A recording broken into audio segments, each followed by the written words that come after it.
ba a sa ƙarfi, kuma kamar da na gaya maka cewa abin da ke haɗa alaƙoƙin yara suna da yawa. Wataran ɗaya mai hali ne ɗaya mara hali. So idan ɗan mai hali yana taimaka ɗan mara halin, to wannan alaƙa za ta yi ƙarfi. Wata za ga duk masu ƙoƙari ne sai su zama abokai, wataran duk marasa ƙoƙari ne sai su zama ƙoƙari, wataran da mai ƙoƙari da mara ƙoƙari sai ga sun zama abokai saboda wannan yana fa'idantuwa da wannan. Akwai maslaha.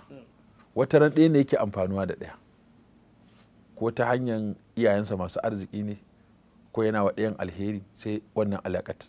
Wataran kuma duk ba sa ji ne, suna da sha'awar wani abu guda ɗaya, ko suna sha'awar ƙwallo, kaga dole za a zauna a tattauna, ko suna sha'awar ko wani dai abu, ko wani game, ko wani wasa, ko dai wani abu, wata ɗabi'a tana iya haɗa su. Wataran ma kamanni kawai za ka ga wani, wataran kuma sa'anni idan shekaru suka kusa zuwa ɗaya, ko kamanni ko sa'anni, duk waɗannan suna iya ƙulla alaƙa tsakanin wato yara. To in kaga ko shaƙuwar jini ma ana samun wani. To idan kaga cewa ɗanka ko ‘yarka a makaranta ta shaƙu da wata ko ya shaƙu da wani, to sai ka fara nazari akan ɗan naka tukunna, wani irin ɗa kake da shi, sannan sai ka yi nazari akan wanda suka shaƙu wani irin hali yake da shi. Idan ka ga cewa alaƙar za ta zama illa, to sai ka yi amfani da hikimomi. Ba za ka zo ka ce yadda iyayenmu suke da a fito kai na raba ka sake ganin ka ɗan gidan wani, saboda da yara suna da tsoro sai su daina.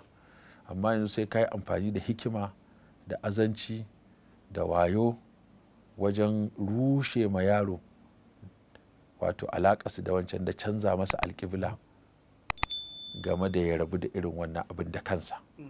Don abin da malamai suke cewa inda yaron ka ya kai shekara 15 zuwa sama, to ka dinga ba shi dama ya canza abu da kansa, ya fi ka canza masa. Ma'ana ka zo masa da tunanin da zai karbi gyara ya gyara da kansa, ya fi ka ce masa kakka sake.